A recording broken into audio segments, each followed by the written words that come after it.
सुख दुख समय कृत्वा लाभो लाभ जया जयो तत् युद्धायुजस नेवो पापावश्यसि। जय पराजय, लाभ हानि और सुख दुख समान समझकर उसके बाद युद्ध के लिए तैयार हो जा। इस प्रकार युद्ध करने से तो पाप को प्राप्त नहीं होगा, ऐसा कृष्ण ने अर्जुन को कहा।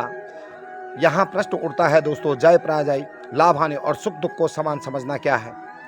इसका उत्तर है दोस्त भक्तों, युद्ध में होने वाले जय पराजय, लाभ हानि और सुख दुख में किसी तरह की भेद बुद्धि का न होना ही उनके कारण मन में राग द्वेष हर्ष शोक आदि किसी प्रकार का विकारों का न होना सबको समान समझना है। दूसरा प्रश्न उठता है, युद्ध के लिए तैयार हो जा।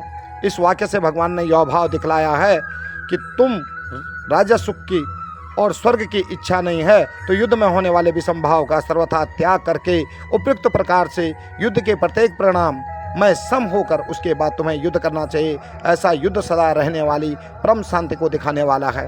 भक्तों, यहाँ कृष्ण का अभिप्राय, उस समय तो महाभारत का युद्ध था, अर्जुन को मोह हो गया था जिसके कारण वो युद्ध नहीं कर रहे थे।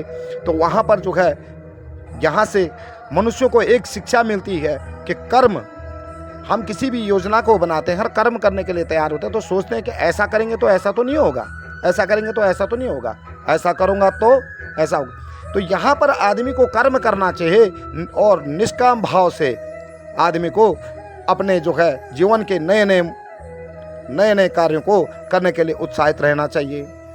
अब युद्ध न करने से तो पाप को प्राप्त नहीं होगा। इस वाक्य का क्या भाव था? इस वाक्य का भाव है दोस्त भक्तों, अर्जुन ने उन वचनों का उत्तर दिया जिनमें अर्जुन ने युद्ध में स्वजन वध को महान पाप कर्म बताया। ऐसे बतलाकर युद्ध न करना ही उचित सिद्ध है। अभिप्राय यह है कि उपयुक्त प्रकार से युद्ध करने में तुम्हें किसी प्रकार का किंचित मात्र भी पाप नहीं लगेगा, अर्थात तू शुभ कर्म बंधन रूप पाप से भी सर्वथा मुक्त हो जाएगा। अब यहाँ कृष्ण दूसरा कहते हैं, ऐसाम ते विहिता सांख्ये बुद्धि योगे त्रुवा शृणु बुद्धया युक्तो यया पार्थ कर्म बंधा प्रयास। हे पार्थ, यह बुद्धि तेरे लिए ज्ञान योग्य में विषय में कही गई है और अब तू इस कर्म योग के विषय में सुन।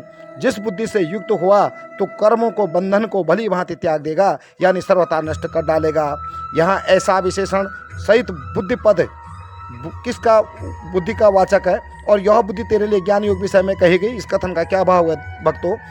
इस कथन में यह भाव है, पुरुष लोक में भगवान ने अर्जुन को जिस समभाव से युक्त होकर युद्ध करने के लिए कहा उसी समता का वाचक यहाँ ऐसा पद के सहित बुद्धि पद है, क्योंकि ऐसा पद अत्यंत निकटवर्ती वस्तु का लक्ष्य करने वाला है।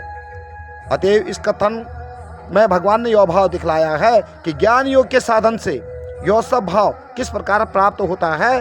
ज्ञान योग को आत्मा का यथार्थ स्वरूप विवेक द्वारा समझकर किस प्रकार से संभाव युक्त रह करके वर्णोश्रमोचित विहित कर्म करना चाहिए, ये सब बातें आपको 11वें श्लोक से 30वें श्लोक तक बतला दी गई है। अब यहाँ भक्तों, मैंने आपको पिछले प्रकरण में ज्ञान योग के बारे में समझाया था, वो ज्ञान योग यहाँ आ रहा है।